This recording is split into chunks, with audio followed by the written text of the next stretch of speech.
What is the pleasure of the Honorable Padilla?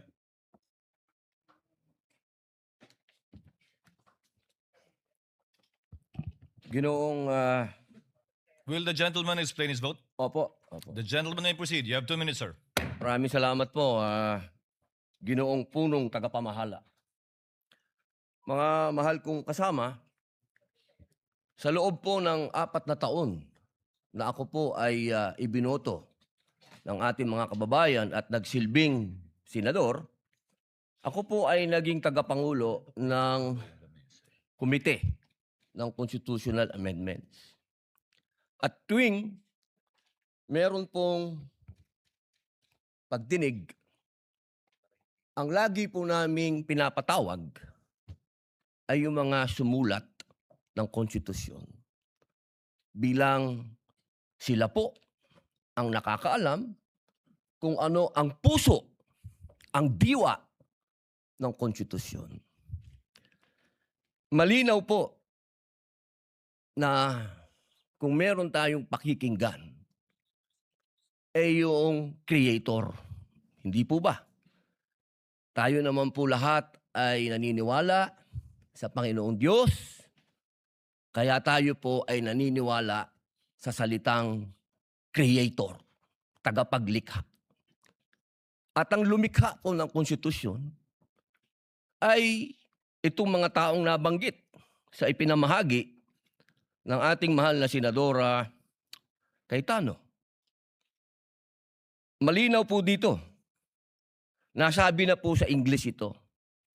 Mainam po ay sabihin po natin sa Tagalog upang mas maintindihan po ng ating mga kababayan.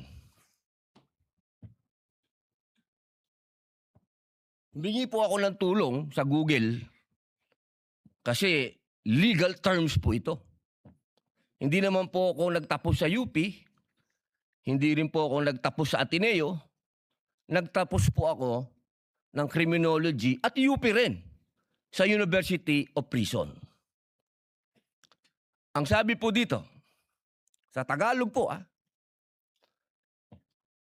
Ginoong Presiding Officer, eksakto ko itong hinihain dahil nagkaroon tayo ng pagkakaiba pagdating sa punong mahistrado ng Korte Suprema. Ngunit sa paglilinaw na iyon, na sa lahat ng ibang mga kaso ay ang Pangulo ng Senado ang mamumuno. Kaya binabawi ko ang nasabing susug. Ang nagsabi po nito ay ang dating Justice Davide. Ngayon, mga mahal kong kasama, at sa ating po mga taga-subaybay, ang batas po ay precise. Hindi po ito pwedeng iba-ibahin o baluktutin.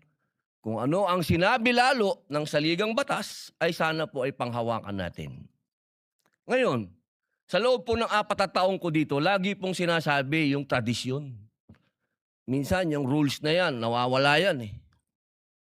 Ilang beses na ho ako naguluhan dito dahil, teka, sundin natin yung tradisyon kaysa yung rules.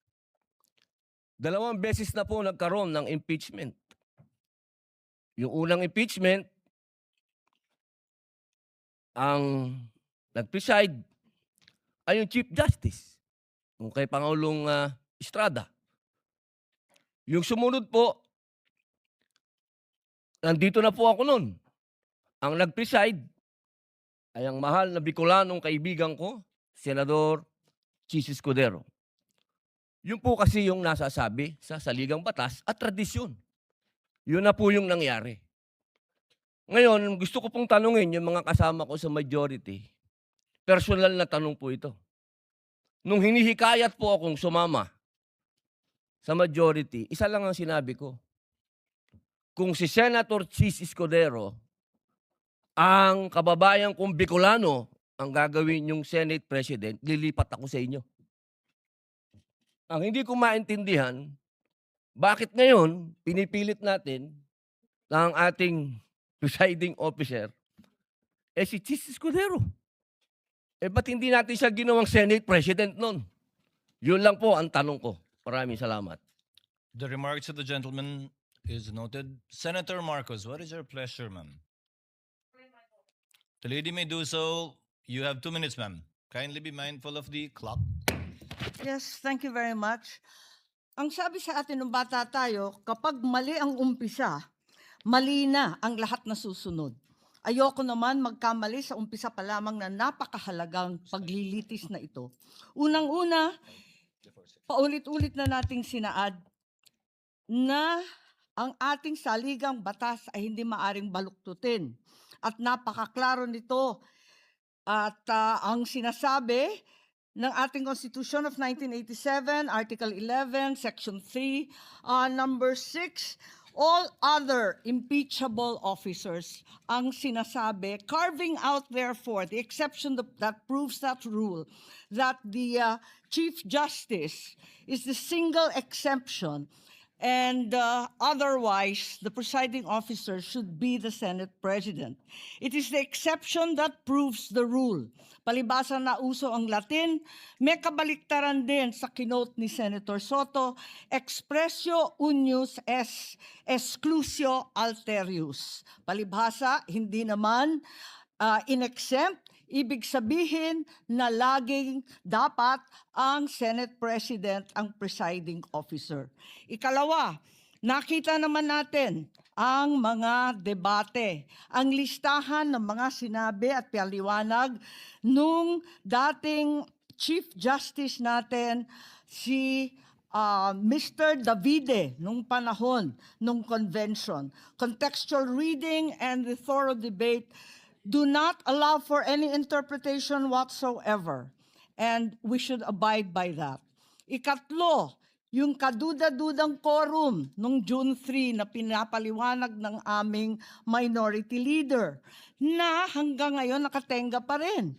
Kung tutuusin, nung sinasabing na amyenda, yung Supreme Court petition ay pending pa. Kaya hindi karapat-dapat na yon ang sundan.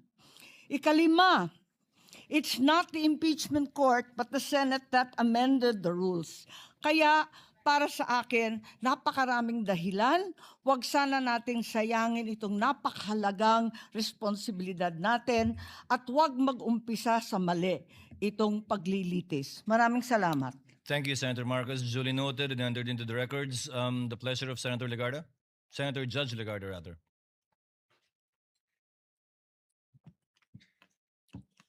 Thank you, Mr. Presiding Officer. Where the Constitution is The lady silent, will explain her vote or make a manifestation. it's a manifestation, which, The lady may proceed with which her seems like manifestation. an She has 2 explanation of minutes. vote. Thank you. Where the Constitution is silent, the intent of the framers should guide the choice of the presiding officer. Any departure from the traditional arrangement must be approached with caution, as it may place the validity and the legitimacy of the entire impeachment in doubt. Mr. Presiding Officer, I also respectfully place on record that there is a pending challenge before the Supreme Court involving the June 3rd Senate proceedings, including the authority of the body then that adopted Senate Resolution number 430. This manifestation is made to place on record that we are not yielding our position in the pending case and is without prejudice to the final determination of the Supreme Court.